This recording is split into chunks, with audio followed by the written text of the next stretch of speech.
la iglesia unos días. Y que conste que no quiero. Que conste, ¿no?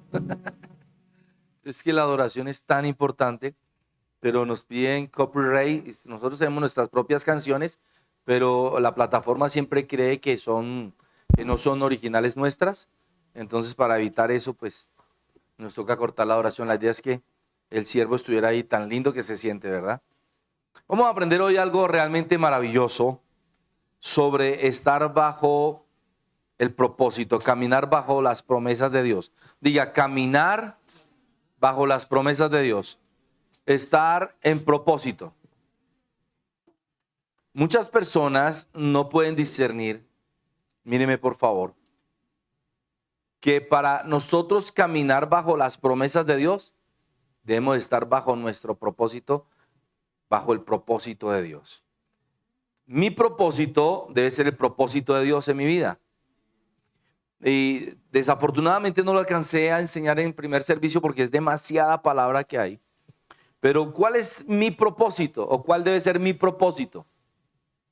¿Cuál debe ser mi propósito? Mi propósito debe ser el propósito de Dios. Apóstol, me perdí, no entendí. El propósito de Dios en mi vida debe ser mi propósito de vida. ¿Me explico? ¿Qué es lo que Dios quiere de mí? Así yo podré entender el propósito. Si yo entiendo lo que Dios quiere de mí, voy a entender mi propósito. Si yo sé lo que Dios me pide a mí, entonces yo voy a hacer lo que Dios quiere que haga yo en mí, y eso va a ser el propósito de mi vida. ¿Qué es un propósito? ¿Qué es el propósito? El propósito de vida o el propósito de una persona es lo que la motiva, lo que la mueve cada día a hacer algo. ¿Aló? Son sus deseos, son sus metas. Ejemplo, quiero ser empresario, perfecto. Quiero ser aviador, maravilloso. Quiero ser médico, extraordinario. Quiero ser pastor, mucho más, aleluya. Mi propósito es lo que yo quiero ser en mi vida, lo que yo también quiero hacer, y es lo que me mueve. Es la motivación que yo tengo a diario para mi vida.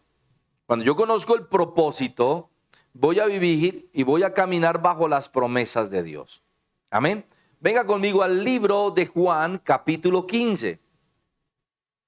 Libro o Evangelio de Juan, capítulo 15, versículo 1. Y vamos a comenzar a entender cuál es mi propósito, cómo es estar bajo pacto, cómo es estar bajo las promesas. Antes que llegue a Juan, Evangelio de Juan, capítulo 15, quiero hacerle una pregunta. Cuando nuestro Padre Celestial creó a Adán y Eva, los puso en Edén, los puso en el paraíso, ¿había escasez? A eso es que quiero llegar, míreme por favor. Él los creó y los puso en el Edén. Y como quería algo mejor, los puso en el paraíso. Imagínense la cosecha de mangos para ellos. ¿Había un árbol de mango? ¿Había uno, dos, o tres, o cuatro, o cinco?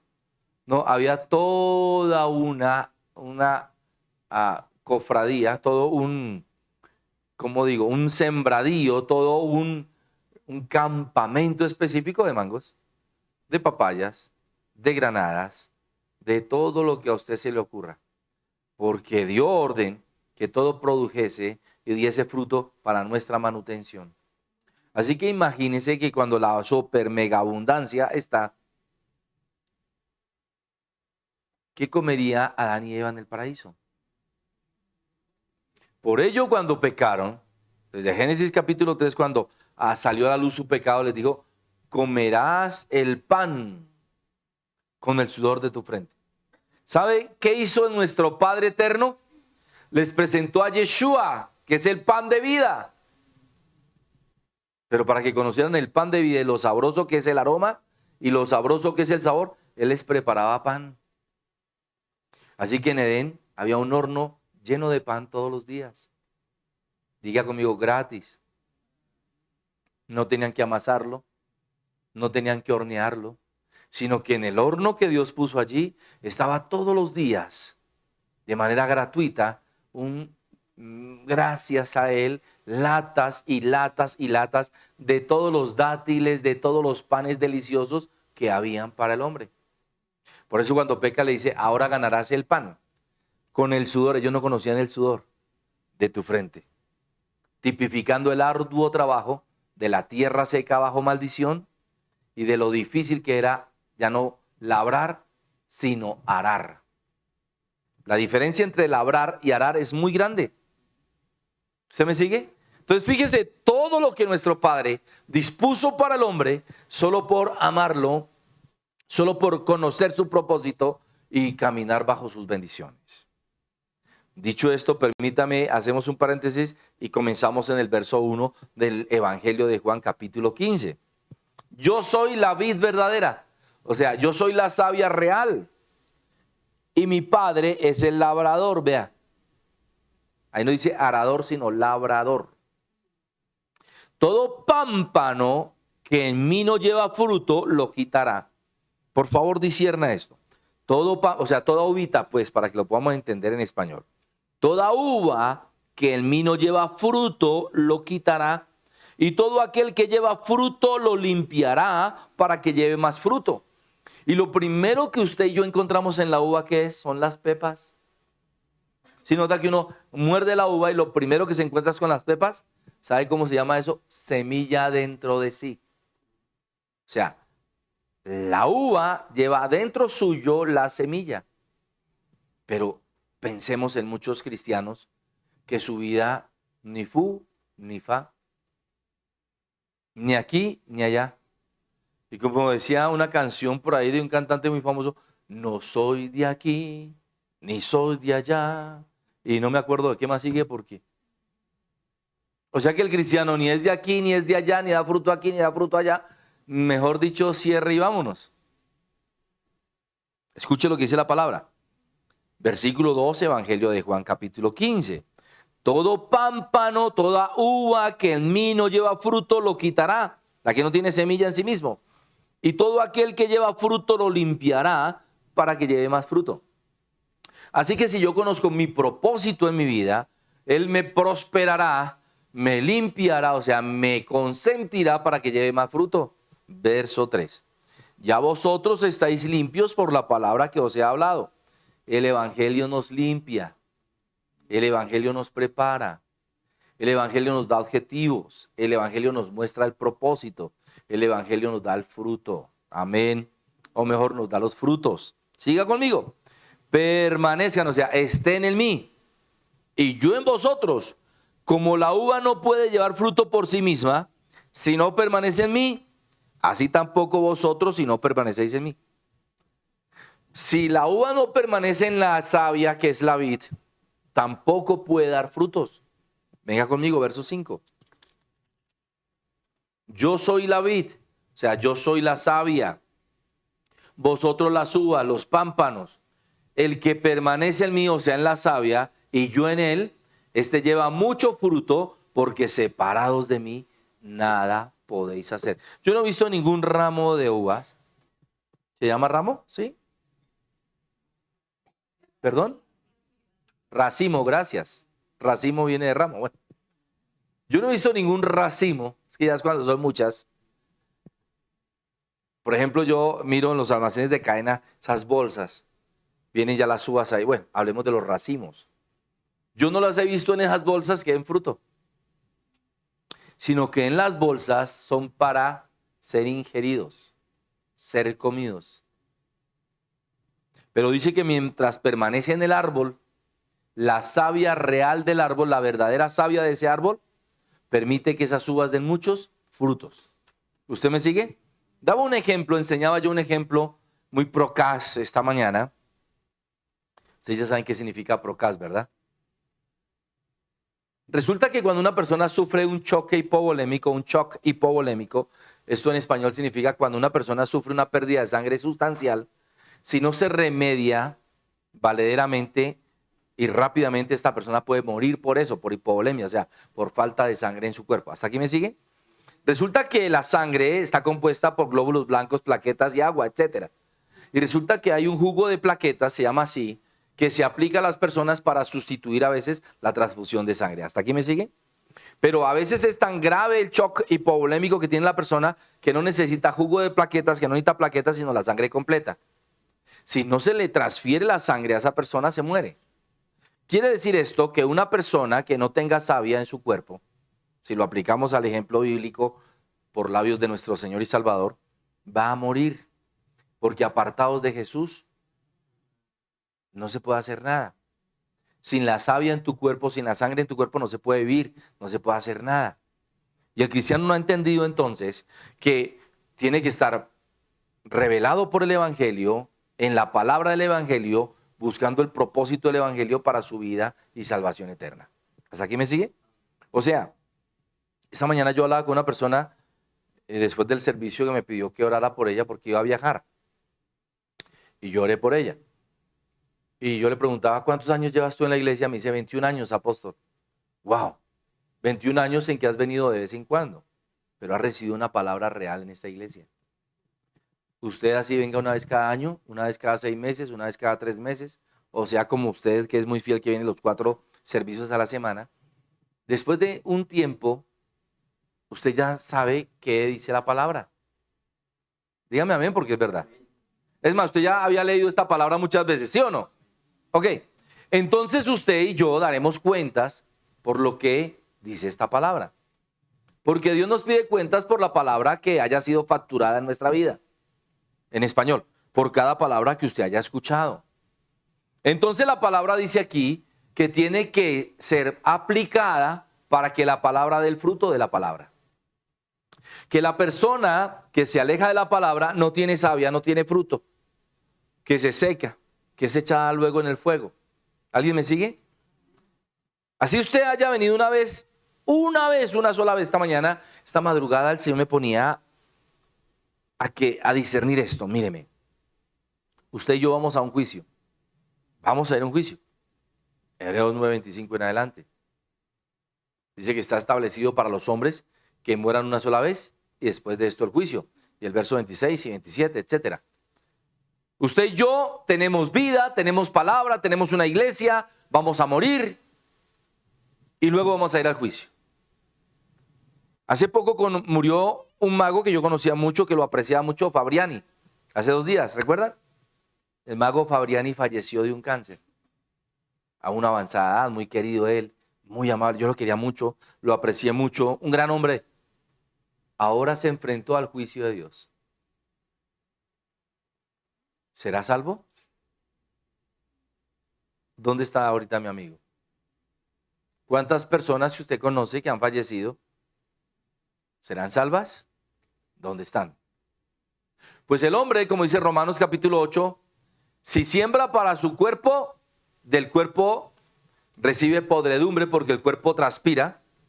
Les está hablando de Génesis capítulo 3, ganaréis el pan con el sudor de tu frente.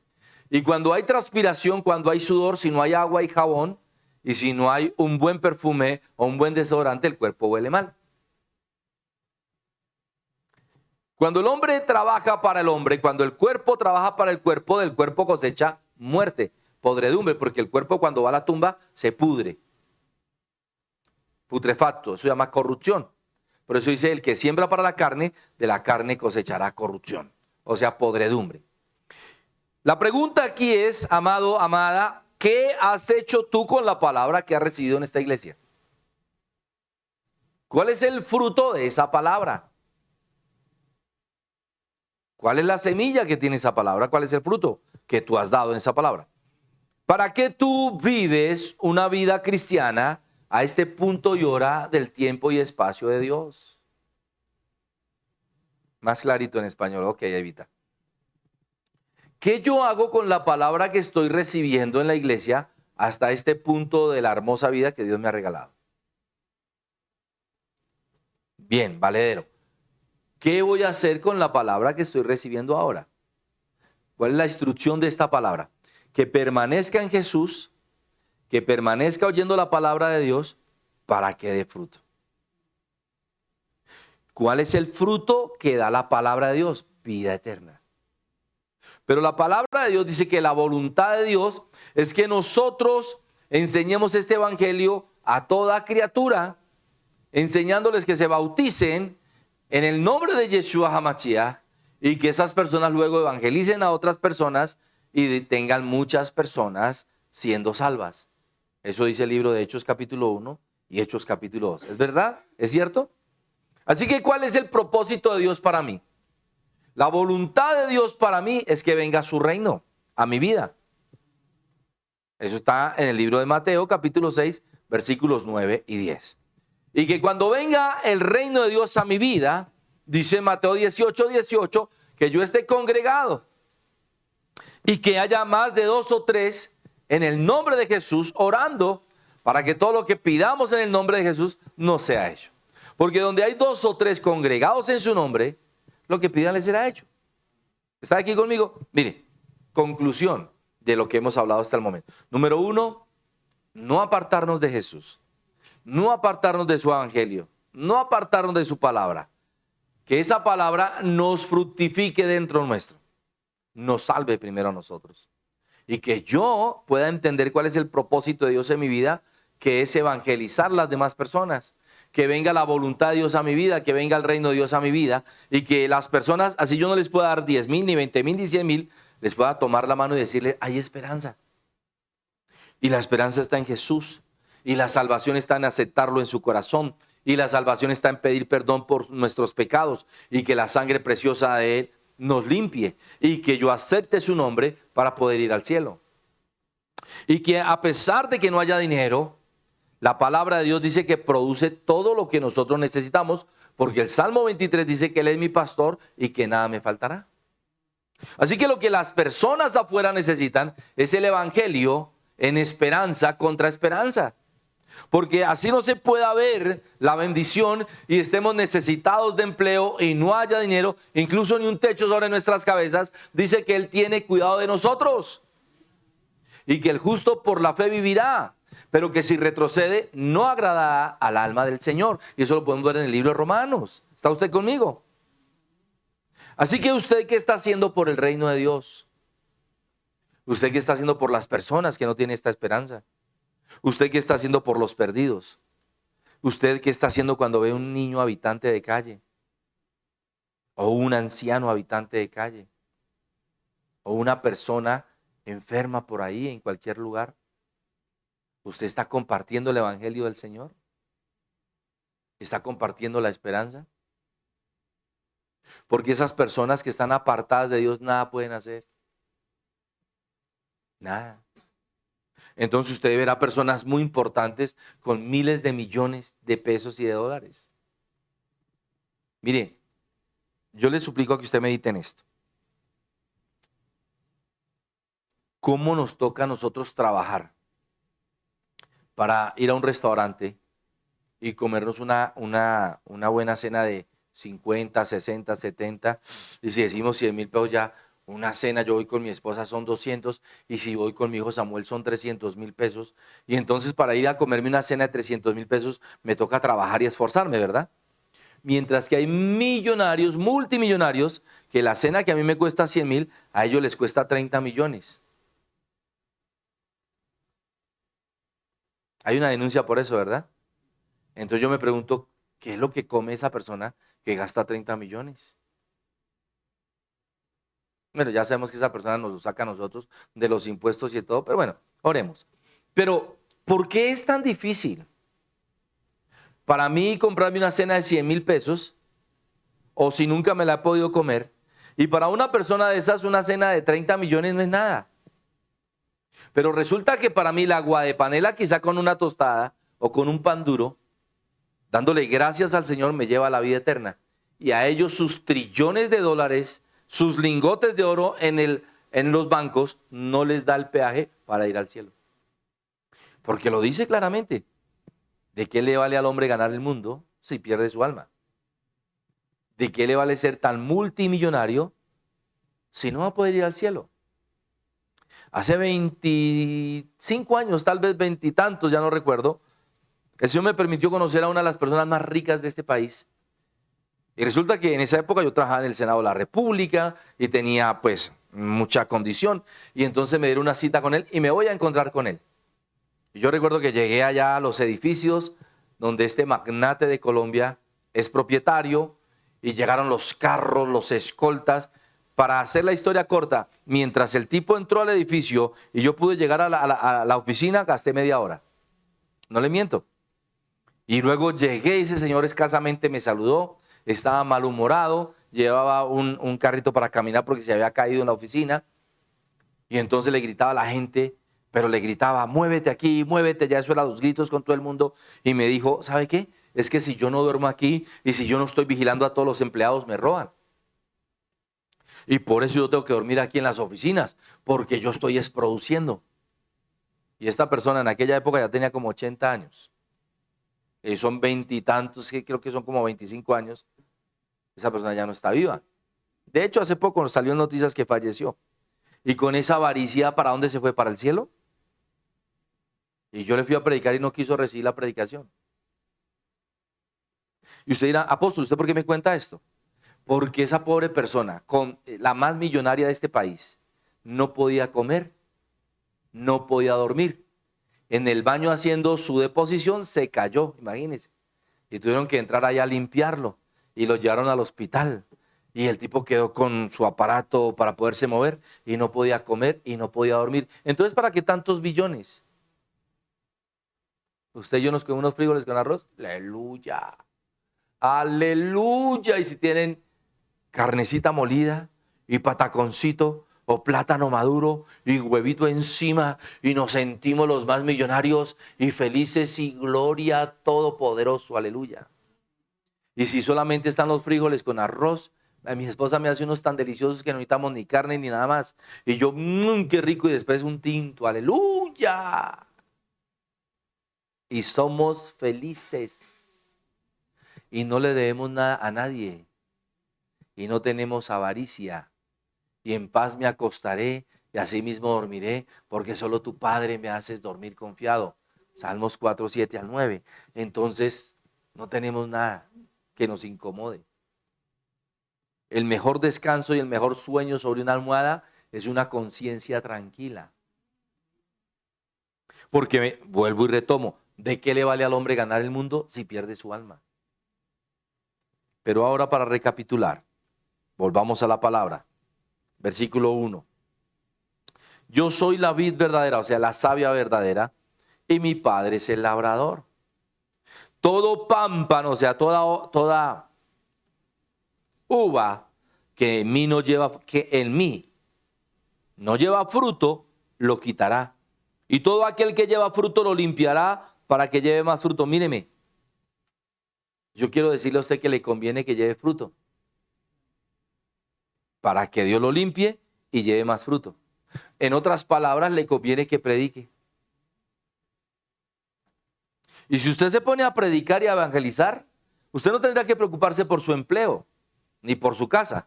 Porque la palabra dice, no erréis, Dios no puede ser engañado. Todo lo que el hombre siembre, eso cosechará. Gálatas 6:7. Y en el verso 9 dice la palabra, aleluya, bendito es su santo nombre cuando le damos gloria a Dios. Dice que nuestro Señor nos dará y nos bendecirá porque nosotros somos esas personas especiales. Aló. Amén. Nuestro Padre Celestial quiere bendecirnos de la manera que usted ni siquiera se imagina. Aló. Él quiere bendecirnos de la manera que usted no se imagina. Porque Él quiere que nosotros volvamos a la idea original. Mire lo que dice la palabra. No nos cansemos pues de hacer el bien. Gálatas 6:9. No nos cansemos pues de hacer el bien, porque a su debido tiempo cosecharemos si no nos cansamos, si no desmayamos. Y ya nos había dicho el Señor que nosotros cosecharemos lo que sembramos. Y aquí, retomando las palabras de Romanos capítulo 8, versos 1 y 2, mire lo que dice Gálatas 6:8, que es lo mismo que estamos parafraseando. Porque el que siembra para su carne, de la carne segará corrupción, o sea, podredumbre. Mas el que siembra para el Espíritu, del Espíritu segará vida eterna. O sea que si vivimos para el Espíritu, estaremos segando vida eterna. Pero lo que el Padre quiere que yo entienda es mi propósito.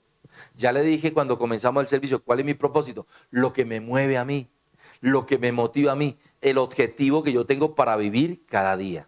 Y si mi objetivo para vivir cada día es trabajar y trabajar y trabajar, pues voy a cosechar cansancio, cansancio, cansancio y cansancio. Porque el que trabaja no come paja. Pero fíjese, una persona que trabaja por un salario mínimo, por 2 o por 3 o por 10 millones de pesos hoy en día, gracias a nuestro presidente que le bajó el salario a menos de una tercera parte a las personas, imagínense, ya vienen siendo como 3 millones. Y una persona que gana un mínimo se está ganando como 250 mil pesos hoy en día. Factura 1 millón, pero realmente en efectivo real son como 250 mil pesos.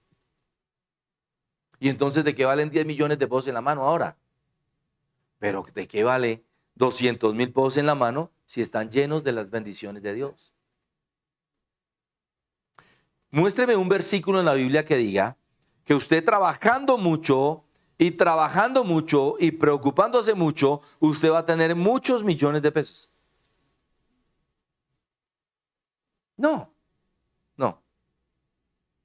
Mire, todos sabemos, Dios guarde mi boca y ojalá nos bajen el programa. Pero todas las grandes fortunas de los grandes millonarios y magnates de este país están mojadas en sangre. Todas, absolutamente todas, ni una sola se salva. Porque una persona trabajando honestamente como usted y yo lo hacemos, se gana un salario mínimo, no más. Usted sabe cómo, hablemos, esto no lo debiera yo hablar en el altar, pero para ilustrar el ejemplo. Usted sabe cómo las grandes empresas de sodas en el país lograron lo que tienen hoy en día. Le cuento. Una le compró la fórmula a la persona que tenía la fórmula, por decir algo, hablemos de dinero de hoy en día. Se me ocurrió la idea de hacer esta soda y entonces llega este millonario y le dice, mira, te doy 2 millones de pesos por esa fórmula. En otras palabras, robó a la persona que era dueña de la fórmula. Y todos conocemos el resto de cositas. Las grandes compañías, pactos de sangre, sangre de niños, en fin. Porque haciendo las cosas honestamente, usted solamente va a cosechar paz, tranquilidad, pero millones no. Por eso, si usted recuerda, en el Antiguo y Nuevo Testamento, los grandes próceres, salvo Pablo, Elías y el profeta Samuel, eran millonarios, de resto no. ¿Y usted recuerda el comienzo de David? ¿Y si usted recuerda el comienzo del rey Saúl? Y si usted recuerda los comienzos de las grandes personas, eran pobres. ¿Solo qué los bendijo? La bendición de Dios. La bendición de Dios, que es la que enriquece y no añade tristeza con ella. ¿Alguien me sigue? Y en Isaías 23:18 dice que el dinero que Dios nos da y las bendiciones que Dios nos da es para que comamos hasta saciarnos y vistamos espléndidamente. Yo no sé si usted ha leído eso. Dice que son las bendiciones de Dios, no el trabajo, no el empleo. Así que si usted quiere comer hasta saciarse y vestir espléndidamente, conozca su propósito. ¿Cuál es mi propósito? Lo que Dios quiere para mí. ¿Qué es lo que Dios quiere para mí? Que yo viva de su palabra y que yo comparta su palabra, que yo salve almas. Y entonces todo lo que toque en mis manos prosperará. Y yo recibiré al 100, al 60 y al 30, luego al 1000 y luego a 1.000.000. Eso dice la Biblia. ¿Aló? Así que lo que tenemos son los valores incorrectos y las operaciones incorrectas. Porque si yo hago las operaciones como dice la palabra, tendré los valores correctos y las bendiciones correctas. Una persona que camina bajo propósito está caminando bajo la voluntad de Dios, bajo las bendiciones de Dios. Y entonces podrán venir gobiernos como este, que suben los impuestos y que quiere que el impuesto predial, que Dios no lo permita, le ponga su mano, llegue al 300%, imagínense. Que le sube a los alimentos de primera necesidad, incluso a los alimentos de bebé, a los pañales y todo, el 100%. Pero dice que ama a los pobres y pelea por los pobres. Gloria a Dios por los progres. Yo prefiero que alguien no me quiera que alguien no pelee por mí, que alguien ni siquiera piense en mí y tener una buena vida. Imagínense. ¿Ah? Entonces la palabra dice que Él es mi pastor y que nada me faltará. La palabra dice que por nada esté afanoso. Que si son muchas las preocupaciones, si son muchas las necesidades, que me postre a orar, Filipenses 4, 6 y 7. Y que clame a Él y Él me responderá. Y entonces dice que yo oro a Él y presento mis peticiones con acción de gracias y la paz de Dios que sobrepasa todo entendimiento guardará mis necesidades, mis preocupaciones, mis pensamientos, mi alma y mi corazón en Cristo Jesús. Oiga, tan bonito, mire qué diferencia. Yo dejo de preocuparme y oro y doy gracias y recibo paz. Yo leo el Evangelio y dejo de preocuparme y lo comparto a las demás personas y recibo prosperidad. Yo me calmo y adoro al Señor, le doy gracias y Él me prospera en todas las cosas. Yo le doy gracias al Señor y sobre todo lo que yo ponga en mi mano, eso será prosperado y bendecido. Y pondré mi cabeza sobre la almohada y tendré gratos sueños porque el Señor es el que me hace vivir y dormir tranquilo. Oiga, pan y pedazo debajo del brazo, aleluya. Solo tengo que obedecer. ¿Qué obedezco? Evangelizar la palabra. Que venga el reino de Dios a mi vida. Que venga la voluntad de Dios a mi vida. ¿Cómo viene la voluntad de Dios? Ya lo dije, Mateo 6, 9 y 10. Como es en el cielo, sea aquí en la tierra. O sea, la abundancia del cielo. Pero míreme, por favor, míreme. En la necesidad es cuando yo tengo que creer esta palabra. Cuando no tengo dónde dormir. Cuando no tengo dinero para comer. Cuando no tengo nada, es que yo debo alimentarme de esta palabra. Y muchos de los que estamos aquí, en muchas ocasiones no teníamos nada en la mesa. Yo jamás me cansaré de, y eso me pasó 2 o 3 veces, mi esposa lo sabe, no había nada en la mesa, no había nada en las ollas, y yo le decía a mi esposa, siéntese a la mesa y oremos. Padre, queremos comer pollo, Padre, gracias, porque todo lo que acabo de decirles lo oraba, y tocaban la puerta. Pastor, le traje un pollito, la primera vez fue medio pollito, creo que me faltó más oración. Ya les he contado el testimonio. Porque el justo por la fe vivirá. No dice por lo que trabaje, no dice por lo que gane, no dice por lo que esfuerce, sino por la fe. Dicho esto, amada iglesia, vamos a tomarnos de la savia del Señor. Vamos a tomar de esa palabra que nos da el Señor aquí en el altar. Vamos a orar esa palabra que Dios nos da aquí en la iglesia. Vamos a buscar de Él y vamos a darle gracias a Él para que podamos comer tranquilamente y tener todas las cosas. Incline su rostro, por favor. Padre, gracias por ser tan bueno, Señor. Gracias por ser tan maravilloso. Gracias por tu palabra. Danos de tu salvia, Señor. ¿Saben que la palabra no es sabia, sino salvia? En fin, Padre, gracias. Gracias porque tú eres bueno, Señor. Gracias porque tú eres maravilloso, Señor. Gracias, Señor, porque vamos a comer delicioso, Señor. Porque no nos va a hacer falta nada en nuestra mesa. Y no podremos ser magnates, ni millonarios, ni multimillonarios, pero somos hijos del Rey de Reyes, el que creó los cielos y la tierra, porque tuya es la tierra y su plenitud. Padre, gracias porque tú eres el creador de todo. Así que todo lo tuyo me pertenece, todo lo tuyo nos pertenece. Y vamos, Señor, a recibir pedacitos del cielo aquí en la tierra para vivir delicioso. Te damos gracias, Padre, en el nombre poderoso de Yeshua HaMashiach. Padre, oramos por la profeta Blanquita García en Miami, Señor. Te damos gracias por la vida de María Evita Guerrero, que está aquí en la iglesia, Señor. Gracias por llenarla de paz, de salud, de alegría, de gozo. Gracias por bendecirnos a nosotros todos aquí en la iglesia. Gracias por amarnos tanto, Señor, porque sabemos que somos tu especial tesoro, Señor, y que nada nos va a hacer falta. Oramos, Señor, por cada siervo que nos ve, Señor. Oramos por María de Jesús Pachón, Padre amado. Bendícela también con salud. Bendícela con paz, Padre. Gracias, Señor, porque tú estás pendiente de nosotros. Oramos por José Salazar Najera, Padre. Sana sus rodillas, Señor. Llénalo de alegría, paz y gozo.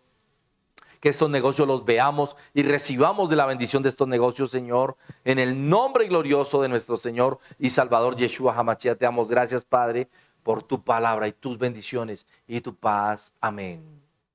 Amén, amén. Gracias, Señor. ¿Decimos amén, iglesia? Y tú que me ves por las redes, nos vemos el martes. Martes.